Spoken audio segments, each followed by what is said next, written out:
Hoy vamos a comenzar hablando de temas súper relevantes y muy importantes, que es si hay resistencia al cambio y qué es lo que hay que hacer al respecto, ¿no? ¿Cómo se genera la resistencia? ¿Cómo se manifiesta y cómo la podemos observar e identificar en la organización? Y cómo atenderla, que es lo más importante. Les pido por favor que para comenzar nos regalen un mensaje en chat y puedan contestar nuestros 3 primeros datos que requerimos para dar respuesta a sus inquietudes al respecto. Y les pido que en el chat, por favor, pongan en un mismo chat, primero, ¿cuál es tu rol en la organización? ¿A qué te dedicas? Segundo punto, ¿cuál es tu principal interés en este tema? ¿Qué es lo que más te duele en este momento y por el que te sientes atraído o atraída a atender a esta sesión? Y por tercer punto, ¿qué prioridad tiene atender la situación que estás afrontando? Si es de manera inmediata, en semanas o incluso en meses. Eso nos dará visibilidad y permitirá que también Julián, como nuestro ponente el día de hoy, pueda darle y aterrizar las ideas principales. Les agradezco muchísimo y Julián, este es tu espacio, así que vamos a conversar acerca de este tema. Muchas gracias a todos. Muchas gracias, Miriam, muchas gracias a todos, bienvenidos. Que disfrutemos todos juntos esta sesión que hemos preparado para ustedes y que se lleven conceptos claros, vivencias, experiencias que puedan aplicar en esto. Porque el tema de resistencia al cambio no es algo que solo lo que vamos a conversar no es algo que solo se aplique al tema corporativo, también se puede aplicar en el tema individual y en el tema familiar. Y de aquí para eso vamos a contar diferentes ejemplos prácticos de los cuales llevamos trabajando más de 20 años en temas de gestión del cambio y transformación. Pero vamos a ver cómo se genera y de dónde empieza. También vamos a ver cuáles son los enfoques tradicionales con los nuevos enfoques de gestión del cambio en la manera como la vamos a atender y vamos a compartir conceptos y herramientas que son sumamente poderosas. Muchas gracias, Miriam, por estos comentarios y les invito a que sea un diálogo entre Miriam, conmigo y con los comentarios que pongan en su chat, por favor. Muchas gracias. ¿Cómo se genera esa resistencia? Decimos algo que la gente... Una de las razones por las que se genera esa resistencia al cambio no es otra cosa, sino por la forma como se quiere llevar el cambio. O sea, a veces que la idea es muy buena, pero no lo hicieron como yo necesito o como lo están haciendo me hace sentir incómodo. Y entonces nuestra primera imagen es sumamente clara, que decimos, bueno, resistencia al cambio, ¿a ti te gusta que te cambien? Yo creo que solo a los niños les gusta que les cambien el pañal, pero a mí no me gusta que alguien llegue y me mueve y me use, ¿no? Me trate como pieza, como recurso, decimos en consultoría cuando hablamos de las personas. No nos gusta que alguien se meta con nuestra vida, con nuestra situación, contra nuestro status quo.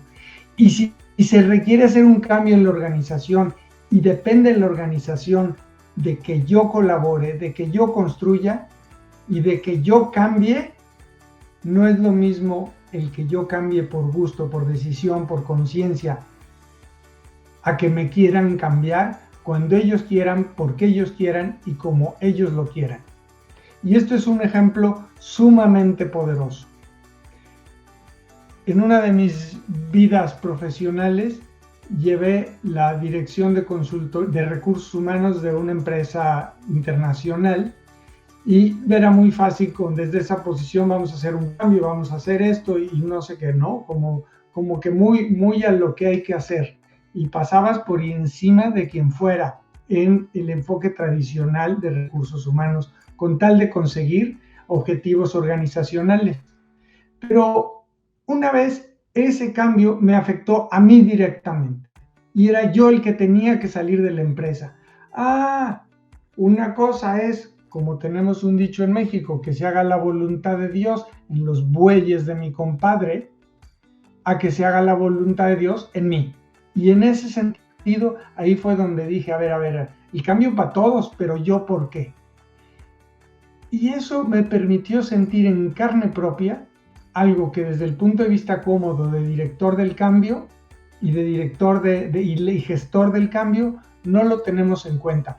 Pero cuando ese cambio aplica a nosotros, a nuestra persona, espérate, ya no tanto. Entonces, la primera razón desde nuestra experiencia en la resistencia al cambio es cómo se gestiona.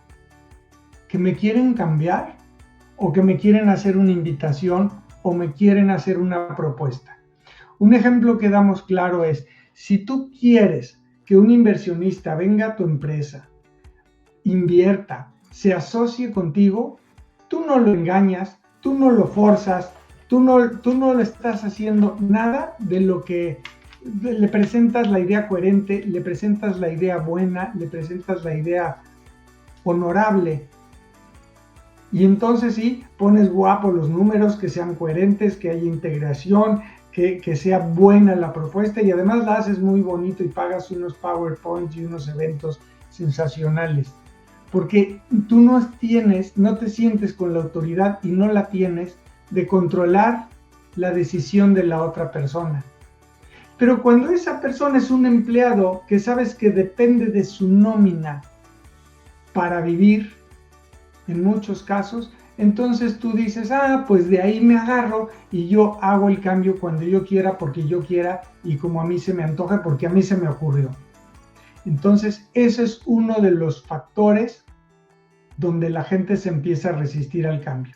Y con un enfoque ético, el primer principio que tenemos es la empatía. Ponte en los zapatos del otro. ¿Cómo te gustaría que eso sucediera para ti? Y en ese momento empezamos a tomar conciencia. Otras razones por las cuales podemos hablar de resistencia es porque simplemente la gente no necesariamente se resiste, pero no lo ve atractivo. No hay algo que me interese. ¿Qué gano yo ahí? Entonces, presentar esa situación futura de una manera bella, de una manera coherente, integrada, con pies y cabeza, que permita a las personas ganarse la confianza. Y uno de los comentarios que teníamos estos días, que me decía Ana, disminuir el miedo del cambio puede ayudar a las personas a colaborar. Y cuando hablamos del miedo al cambio, eso puede ser usado como se puede interpretar a Kotter, de decir esa plataforma ardiente, que muchos directivos lo utilizan para decir esa plataforma ardiente va a ser que si no cambiamos la empresa va a quebrar y tú vas a perder tu trabajo. Entonces, eso puede ser más rápido, pero a fin de cuentas, la gente podrá decir de dientes para afuera, sí, pero en la realidad empezamos a manifestar, se empiezan a ver retrasos en los proyectos, no se alcanzan los objetivos y los directivos no entienden por qué. Entonces, a ti como líder de cambio, como directivo o como colectivo que tiene que colaborar al cambio, cuando a veces no se nos presenta el cambio adecuadamente, lo que tendremos que buscar es, bueno, ¿cuál es la razón? Y hacernos las preguntas para poder pasar este momento y atenderlo inmediatamente. Aquí en una sola lámina, con mucha información contra lo que nuestros asesores han recomendado, queremos que se lleven una foto, tómenle foto a la pantalla, porque nosotros vemos el cambio como un reloj de arena. Y nuestro modelo del reloj de arena representa primero que es tiempo. Y cuando hablamos de tiempo significa que tú estás mandando un correo diciendo que la empresa toma esta dirección. Pero en la realidad, ¿eso qué significa? ¿Que quieres que la empresa tome la dirección en ese momento? Cuando tú te tardaste 6 meses, 1 año en pensar, en decidir, en analizar, llegas a la conclusión y el tiempo que te hayas tardado, 1 semana, 2, lo que sea, quieres que los otros lo ejecuten en ese momento. El cambio lleva su tiempo, pero si aplicamos un proceso estructurado de cambio respetando a la persona, ese tiempo se reduce muchísimo. Y otra cosa, los resultados se ven y se van a palpar. ¿Qué tenemos cuando vemos y que se genera la resistencia? Tenemos diferentes perspectivas. Por ejemplo, ¿qué pasa en el nivel del Consejo de Administración? Ellos brindan la estrategia, aportan los recursos y piden cuentas, pero ¿apoyan y colaboran durante el proyecto o nada más están viendo cómo va el proyecto en lugar de ofreciendo ayuda? Los ejecutivos, tenemos una regla que los vamos a compartir con ustedes. Preguntamos a nuestros clientes, ¿cuántos ejecutivos van a ser impactados por la transformación, el cambio, la implementación de sistemas, la fusión, etcétera? Y generalmente decimos, bueno, y dicen, bueno, son 10 en el comité de dirección, 10 van a ser impactados. Vale, siguiente pregunta, ¿cuántos participaron en la decisión? Y las personas dicen, 3. Bueno, yo te puedo decir que el 70% está en contra, porque simplemente no fueron consultados.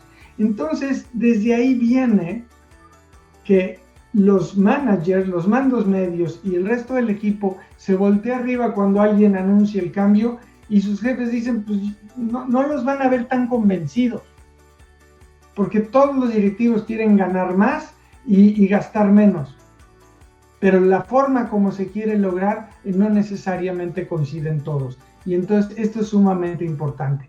Entonces, lo primero que tenemos que lograr, adelantándome un poquito al tema, es la alineación ejecutiva, porque cada uno tiene sus prioridades, su agenda y su bono ligado a eso. Y si viene un proyecto de transformación a través de toda la compañía, le va a impactar al bono y a los intereses y sus prioridades particulares.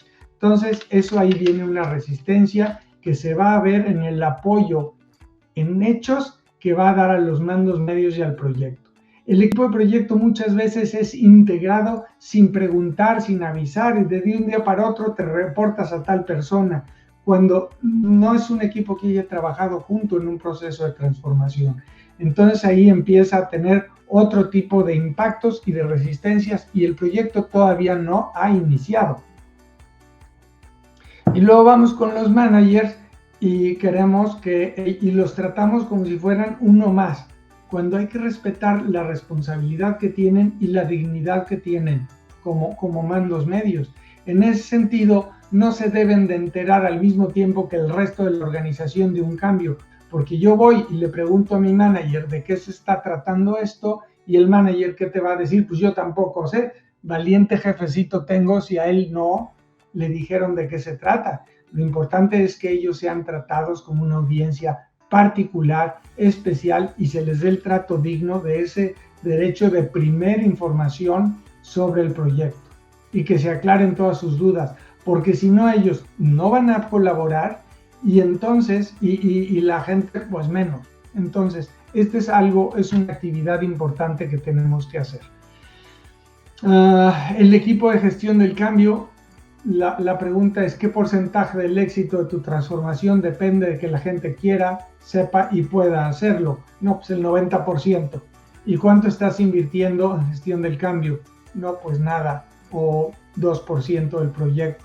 Entonces, el equipo de gestión del cambio requiere ese apoyo en proporción al resultado del cual depende de las personas, porque ya vimos que la autoridad por sí sola no es suficiente. Agentes de cambio, ¿aplica o no aplica? Eso implica un esfuerzo adicional donde se requiere apoyo de gestión del cambio, y a fin de cuentas las personas, por todo lo anterior, no están involucradas y no van a colaborar, y tendemos a culparlas de que las personas son las que se resisten al cambio, cuando realmente el cambio en ellas es una consecuencia de una estructura que viene bajando desde el consejo y que tiene una estrategia de gestión del cambio adentro. Ahora bien, en el tema de resistencias, me gustaría que compartiésemos aquí distintos enfoques. El enfoque tradicional y un enfoque ético con el cambio, donde aquí la costumbre es transmitir información de qué es el proyecto, de qué es el proyecto, de qué es el proyecto, versus un enfoque que promovemos nosotros es promover conversaciones para incorporar otras formas de pensar. Hablando se entiende la gente, decía un comercial en México. Falta de transparencia con los afectados. No, aquí no va a pasar nada, no te preocupes, esto es para crecer. A ver, alineación y congruencia con los valores, y hay que trabajar en ello. Entonces, eso es parte de lo que tenemos que tener muy en cuenta. En siguiente lugar, Y entonces es esto, hablar con la verdad, con la claridad del por qué y el para qué, el propósito del proyecto, el que sea comprendido, la visión que permita. Alguna vez un cliente, un director general de un proyecto, digo, ¿y para qué quieres el proyecto? Para ganar más dinero, una empresa familiar. Pues sí, pero ¿y eso? Eso no te va a traer a nadie. El que está ganando el sueldo mínimo en tus tiendas, no le va a importar que tú te hagas más rico. ¿Cuál es el beneficio que hay? Dice, bueno, es que lo que queremos es que la empresa crezca. Bueno, si la empresa crezca, se expande a otros países, entonces va a haber oportunidad de... Entonces ya estás haciéndole a tu líder que tome conciencia del propósito trascendente del cambio, que no solo es más dinero a mi bolsa. Inculcar, el siguiente punto, inculcar sentido de urgencia como miedo para que la gente actúe, como medio para que la gente actúe, o una co-creación colaborativa, donde invito a los impactados del cambio, a los que van a realizar el cambio, a que compartan sus perspectivas y una mejor manera de realizarlo. Esto es sumamente poderoso, porque entonces ya estás haciéndolos partícipes. Y en una de esas, seguramente vas a encontrar ideas y alternativas que no habías considerado en lo que era tu plan perfecto. Entonces, de parte del líder se requiere una capacidad de generar y hacer preguntas, y la otra, una humildad de escuchar. Escuchar no para para convencerte a ti, o para validar mi perspectiva, sino para entender y escuchar diferentes perspectivas y poder colaborar directamente con la persona, compartiéndole tu punto de vista. Y entonces ya pasa de un yo te convenzo a yo te invito, cuando te presento el proyecto de manera bella, profunda, verdadera y clara, a que tengas una elección voluntaria y consciente de decir me subo y colaboro. O yo no, y de acuerdo a mis valores me voy de la compañía. Pero esto es, yo prefiero que se vayan de la compañía a que estén saboteando el proyecto.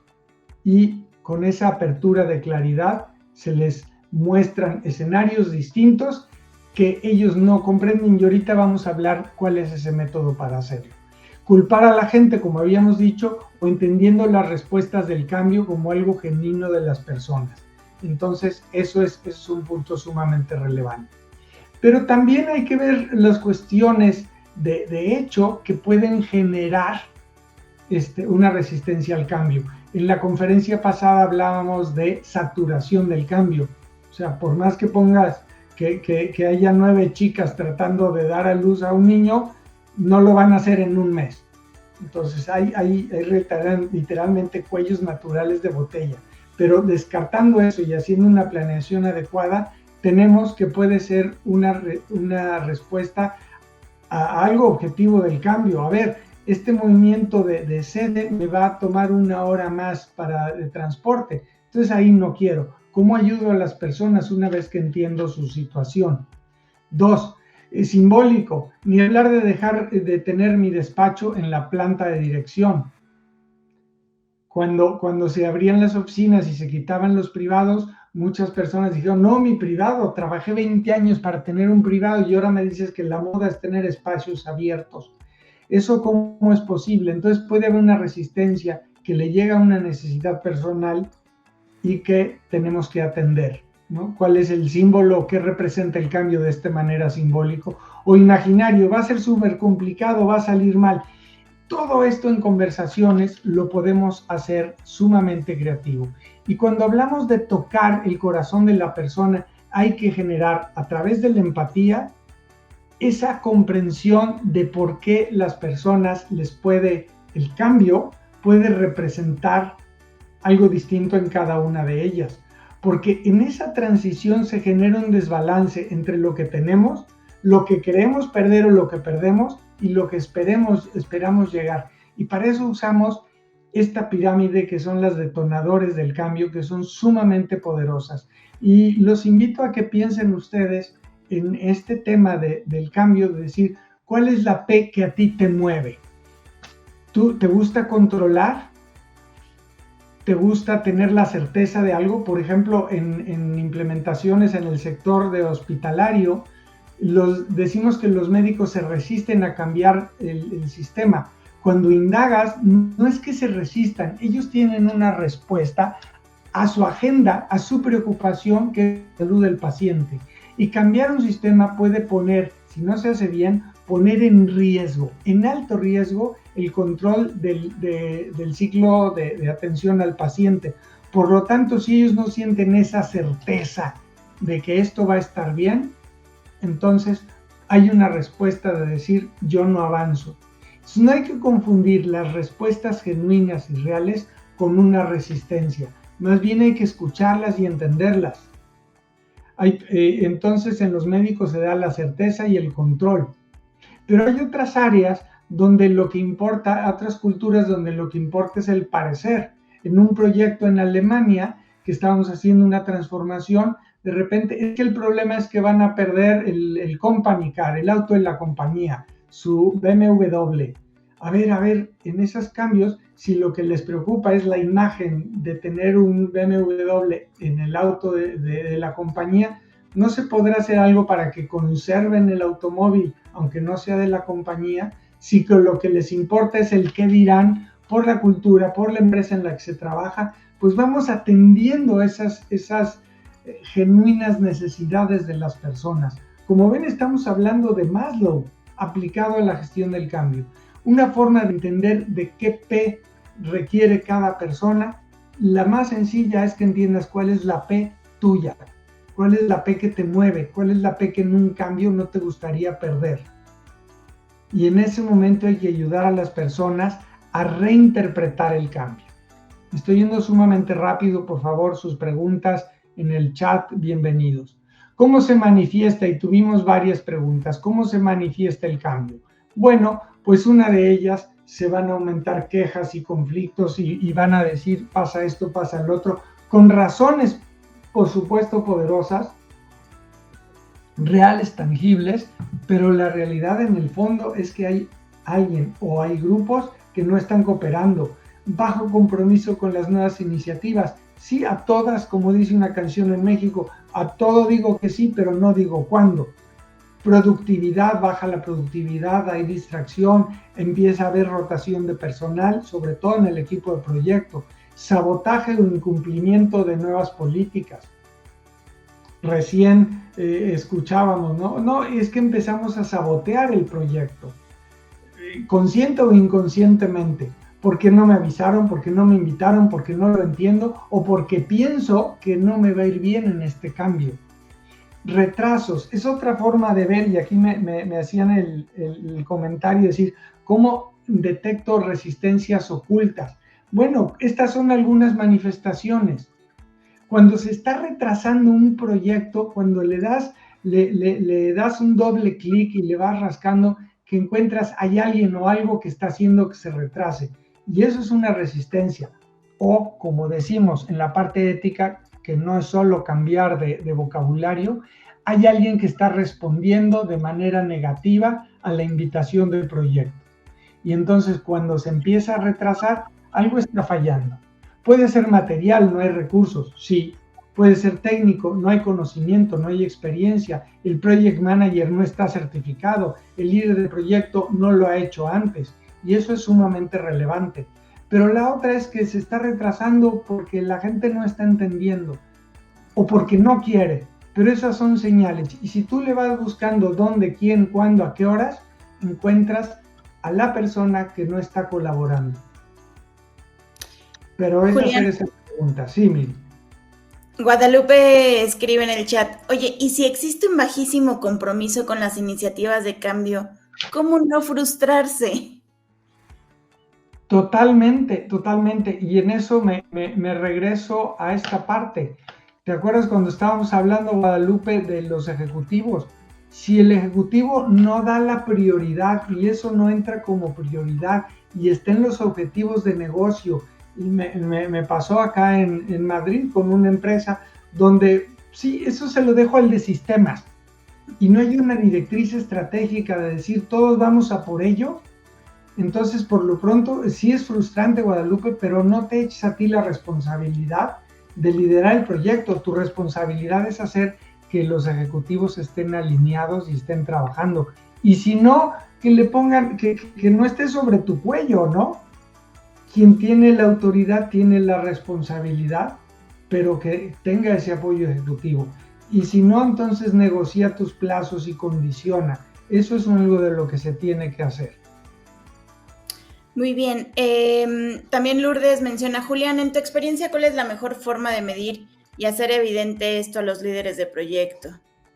Efectivamente, este es el punto. Cuando tú estás viendo, es hacerle las preguntas, y lo vamos a ver, es hacerle las preguntas para que ellos descubran por sí mismos. Y descubrir por sí mismos es hacer las preguntas, pero presentar información. Hay una anécdota en Japón que para saber el valor del bonsai no es enseñarle lo bonito que se ve el bonsai por afuera, es enseñarle la raíz del bonsai, porque ahí se ve la antigüedad, la historia y la salud. Lo mismo aquí, no presentes el árbol bonito de tu idea, esto está fallando por esto. Más bien, ayúdale a descubrir el por qué está fallando, enseña datos para que esa persona lo descubra. Alguna vez cuando yo presenté esto y estábamos aprendiendo hace 15 años, llegué con un director de recursos humanos. El proyecto en mantenimiento no está saliendo porque le dijeron al director del área de mantenimiento que cuando el proyecto saliera a él lo iban a jubilar y al líder de proyecto lo iban a poner en su posición. Pues por supuesto que no iba a querer, pero el director de recursos humanos me dijo, ¡ay, tus ideas! Y no me creyó. Tuvimos que hacer una estrategia para blindar el proyecto sabiendo dónde era el origen de esa respuesta negativa al cambio. Ahora bien, ¿cómo lo mides y cómo lo ves? Miriam, si quieres, adelante. No, adelante, Julián. Continuemos porque voy a guardar la pregunta de Ana para un poco más adelante. Gracias. Y ciertamente esa es muy buena pregunta. Ahora, ¿cómo se manifiesta esto? Y hablábamos hace unos momentos con Ana también del tema del miedo, ¿no? Del miedo y la tristeza inclusive, la frustración, el decir esto no va a ningún lado, etcétera. Esto es el de gestión del cambio, que también tiene conocimiento de inteligencia artificial, emocional, perdón, ¿dónde ando? De inteligencia emocional, y que también tiene conocimiento de saber medir el body language, ¿no? El lenguaje corporal de la persona. Entonces empieza a ver por qué se está comportando así, y estas son respuestas. Tristeza de pérdidas, hoy puedo perder mi trabajo, no seré competente. Otra de las preguntas que se nos hicieron antes es, a ver, ¿cómo ayudo al onboarding de gente nueva a la organización cuando los que llevan muchos años no lo están dejando entrar y se vuelven agresivos con ellos? Es que ellos tienen un miedo y tienen una necesidad de protegerse. Por ejemplo, creo que en Estados Unidos hay una ley en derecho donde nadie puede declarar algo que lo culpe a sí mismo. Pues aquí, si no entienden cuál es el riesgo y cuál es lo que ganan y cómo la empresa va a ayudar y que hay un programa de gestión del cambio, lo que dicen entre que son peras y son manzanas, mejor protejo mi fuente de ingresos y bloqueo las entradas de los nuevos. Mucho de eso es el miedo de decir, ¿seré capaz yo? Porque los chavos hoy tienen otra pila, otras herramientas, otra velocidad. Y digo, me defiendo y no, o aprendo y me reinvento y genero un cambio en mí mismo. Entonces, es alguno de los puntos. Ahora, desde esa perspectiva, y vamos allá, ¿qué podemos hacer para cómo atender la gestión del cambio? En uno de estos, generarlo éticamente, es decir, considerando los conceptos que hemos hablado, para que se logren los resultados financieros, detone el mayor bienestar posible de todos los involucrados y por ende la empresa y por ende la sociedad en su conjunto, para crear una cultura laboral basada en la confianza, la equidad y el respeto. Entonces, utilizamos el cambio para gestionar todo ese tipo de situaciones. Entonces, en nuestras investigaciones, que hay muchísimas y que nosotros hemos puesto esas investigaciones en modelos concretos para aterrizarlas, decimos que cuando se incorpora el bienestar de las personas impactadas, Gallup dice que hay 21% más de rentabilidad. IBM, 143 mayor probabilidad de superar los objetivos. Harvard Business Review, 2.5 veces más probabilidades de superar a sus homólogos en resultados financieros, y adopción y sostenimiento mejorados, lo dice McKinsey, con una adopción del 96% cuando tú consideras a las personas impactadas. Para lograrlo, y aquí me detengo un poco al tema de la pregunta de Ana, donde dices, si son los directivos, aquí lo que es necesario es identificar qué directivos, y hacemos un sociograma y tratamos de identificar el cambio en cuál de las agendas o de los planes profesionales y personales está impactando a cada directivo. Nos ha tocado ver, Miriam, sí o no, cantidad de proyectos donde este proyecto es iniciativa de otro directivo, y si le va bien, él va a tener mayor peso, poder, fuerza en la organización, y mi carrera o mi parecer del que hablábamos hace unos momentos va a ser mermado. Entonces, la forma de que él no mejore, entonces voy a sabotear el proyecto. Pero aquí no pasa nada. Cuando nosotros entrevistamos a directivos y vemos, leyendo la situación, de que el directivo está dándole duro y quejándose contra el proyecto, generalmente encontramos que no es el proyecto el que le incomoda, sino el líder de proyecto, y ya lo está saboteando, porque si le va bien al proyecto, le va bien al líder, y a él le va a venir mal. Pero cuando no es al líder al que quiero y no me enfrento directamente a ese líder, sino me enfrento entonces la forma de hacerlo es bloquear el proyecto. Entonces yo con él me llevo muy bien, pero le pateo a su hijito y así gano yo. Entonces leer esas tendencias es muy relevante. Y la otra, una vez que lo descubres, habla con el líder más alto del proyecto, el patrocinador del mismo, y conversa con él, no dándole otra vez la conclusión, sino ayudándole a que observe lo que tú has observado y te has tomado mucho tiempo.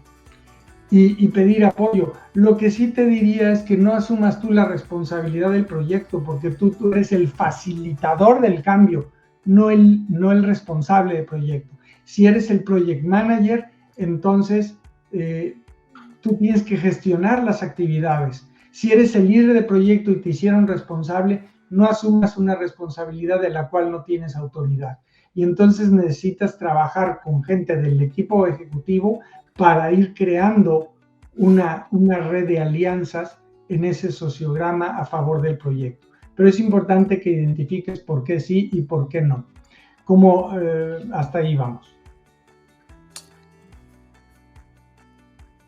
Decía Mike algo, Miri, ¿quieres comentar? Pues muchas gracias, Julián. Y sí, para continuar, ¿no? Pero parte de lo que hablas es realizar en ese sentido una muy buena observación para que, Ana, puedas generar un diagnóstico o una hipótesis en cómo atenderla. Pero lo que sí hemos visto que es altamente eficiente es poner sobre papel los objetivos que se quieren cumplir. ¿Por qué? Porque cuando una dirección hereda una iniciativa, pierde la coherencia de la que hablaba Julián al inicio. Y es difícil proponer invitar a otros ante una iniciativa poco coherente, algo que no hace sentido de manera genuina ante el cumplimiento de una estrategia o de una visión. Cuando una iniciativa carece de esa visión estratégica, que es lo que vimos en el reloj de arena, típicamente puede generar una reacción de resistencia por su poco entendimiento interno. Y cuando tú tomas una iniciativa en ese sentido, será más complejo el posicionamiento porque pierde esa coherencia interna, ¿no? Entonces es importante ponerla sobre la mesa, ligarlo con algún objetivo, con alguna estrategia y buscar un link o ligarlo a través de ese tipo de preguntas o conversaciones llevadas hacia la dirección o hacia esas personas que tú identificas resistentes en la dirección. Totalmente de acuerdo, Miriam, y vamos a ver cómo lo podemos lograr, a ver si nos da tiempo en esto que queremos compartir, porque viene en esa línea. Pero los mandos medios, ciertamente lo que está sufriendo Mike es que ¿qué sucede en esto? Pues una situación muy incómoda porque no están gestionando el cambio adecuadamente. No están gestionando el cambio y se les va a ver. Y cuando tú tienes la pasión y la camiseta puesta y esto no se da, lo que puedes hacer en línea con tus valores es hacer las preguntas para que tú tengas las respuestas y las puedas bajar. Porque en una de esas, con las preguntas, ayudas a los otros a que se aclaren en lo que están pidiendo. Y en el tema del liderazgo ético, nosotros ponemos 5 aspectos muy importantes. Genera empatía. ¿Qué está impactando en el cambio? 2, dignidad de la persona humana. Respeta al ser humano. No lo trates como un niño que lo vas a meter a la ducha a fuerza. A veces, explícame de qué se trata.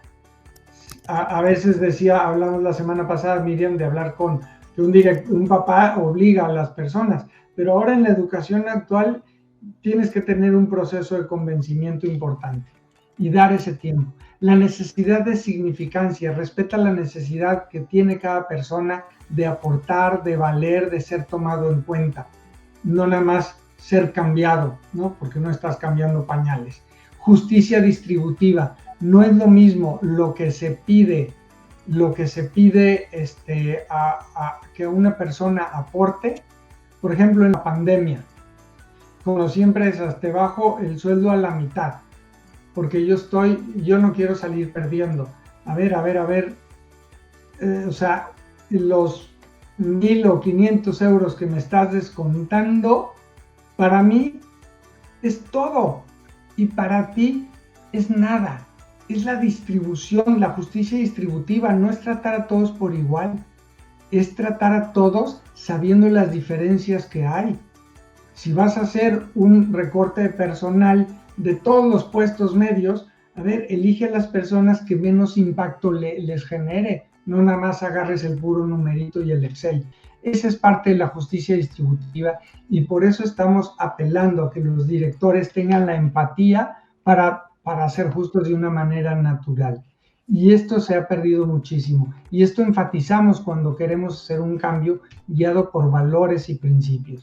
Y el quinto punto, bienestar y seguridad del individuo, pero también de la colectividad. Y a fin de cuentas acabas beneficiando o perjudicando al cliente que recibe tus servicios.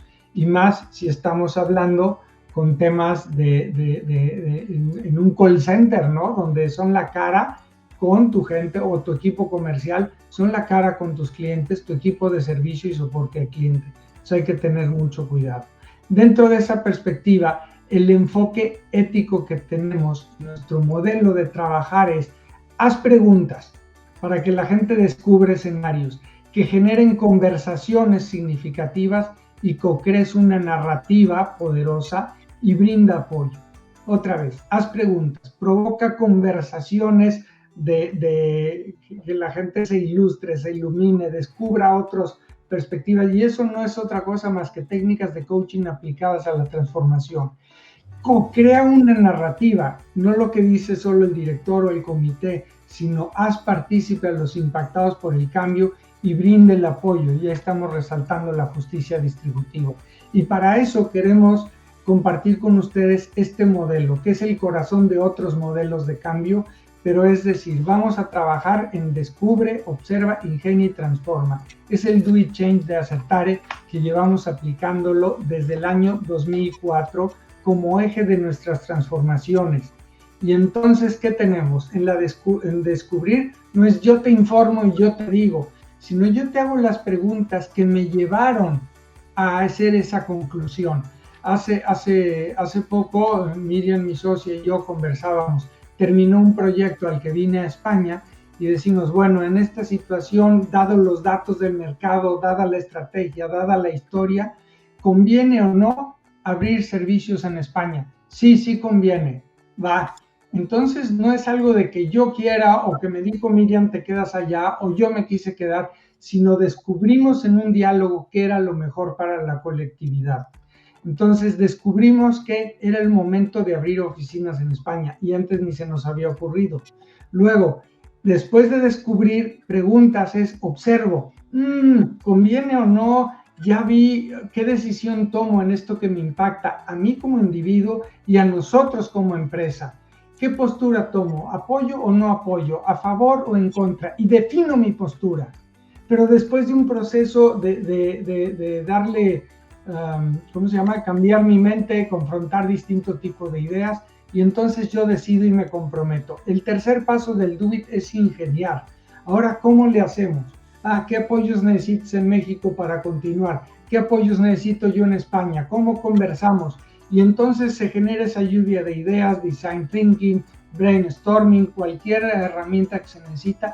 Pero ahora, en nuestros proyectos hacemos conversaciones colectivas para poder integrar diferentes opiniones, tenerlas en cuenta y ayudar a que las personas, una vez que expresen su opinión, también se abran a recibir otras perspectivas. Entonces ahí empezamos y vamos midiendo. La gente ya descubrió del 1 al 5, la gente ya toma participación, ya se observó y definió su postura del 1 al 5, y vamos midiendo cómo va avanzando el grado de concientización del cambio.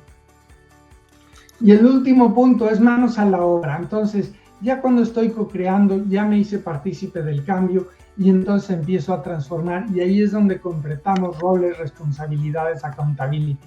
Y esta es la forma como se da el cambio de manera ética y respetuosa. Es el modelo Do It que presentamos para ustedes, que está en nuestra página y que viene incluido en nuestra certificación, que tenemos fechas en mayo, tanto en México como en Madrid, y están en la página también. Ahora, de esto que habíamos visto de las resistencias, para contrarrestarlas hay que proveer de lo siguiente. En nuestro plan de gestión del cambio, para los que tienen confusión e incertidumbre e información, por favor tómenle foto a esta página. Esto lo aprendí en una conferencia cuando trajimos en México a Michael Hammer, cuando me tocó ser director de marketing de SAP. ¿no? Y esta era una lámina que nos enseñó ahí, que tomé notas. Es decir, cuando hay confusión e incertidumbre, no es resistente, dale información. Cuando se siente la gente excluida y sí mismo, invítalo a participar. Cuando hay miedo, decía hace rato una compañera que hablamos, dale cercanía, dale apoyo. Cuando hay tristeza, historias de cambio, yo estoy contigo, provee de incentivos, da capacitación, inspira, da ímpetu y energía cuando hay escepticismo y culturiza con comportamientos arraigados. Es decir, gestionar el cambio. Ahorita tenemos un proyecto en Sudamérica muy importante, que es un proyecto pequeño, pero si la empresa no sale fortalecida, no sale resiliente, y eso es lo que hacemos así, esto no va a funcionar. Y en conclusión, tratemos el cambio y las personas impactadas con respeto, dignidad, equidad, bienestar de todos y justicia distributiva. Básicamente esto es, y nos encantará que concerten cita con nosotros para compartir más a profundidad. Miri, nos quedan un par de minutos, nos podemos extender, pero adelante. Muchísimas gracias, Julián. Las preguntas, ahorita no hay una nueva pregunta que nos hayan hecho, pero a mí sí me gustaría retomar el mensaje de Mike, que dice, como mando intermedio, algunas veces pienso que mis superiores no tienen muy claro el rumbo, pero a mí me piden claridad en los cambios en el día a día. Es frustrante, pero sobre todo te deja sin herramientas. ¿Cómo podría afrontarlo? ¿Cómo podría afrontar a nivel individual los cambios organizacionales? Hay unas preguntas que hacemos en el Do It para este modelo conversacional, donde decir, y tú le puedes preguntar a tu jefe, si este cambio no sale, ¿a quién le va a afectar? Cuando él se da cuenta que él le afecta, la siguiente pregunta es, ¿y qué puedes hacer tú para que eso no suceda? En ese momento le estás poniendo pilas, le estás poniendo, como diría un amigo, a mí, hormigas en los calzones, y se pone a trabajar. Un caso concreto, una gran empresa de distribución de bienes de consumo, dijo el director de logística, yo ya le dije a Javier, que era el líder del proyecto, si esto no sale, mis 3,000 furgonetas no van a salir, las camionetas no van a poder salir a reparto, y va a tener él un problema. Y yo le dije, ¿a quién le van a hablar las 3,000 furgonetas? Y contestó, ¿a mí? Sí, ahorita le hablo a Javier, y toma el móvil y le dice, ahorita le hablo a Javier para ayudarlo y que esto no funcione. porque cuando te das cuenta que tú eres parte del problema y que te va a afectar, entonces eres parte de la solución. Por ahí va, Mike. Muchas gracias. ¿Alguna otra pregunta que quieran realizar?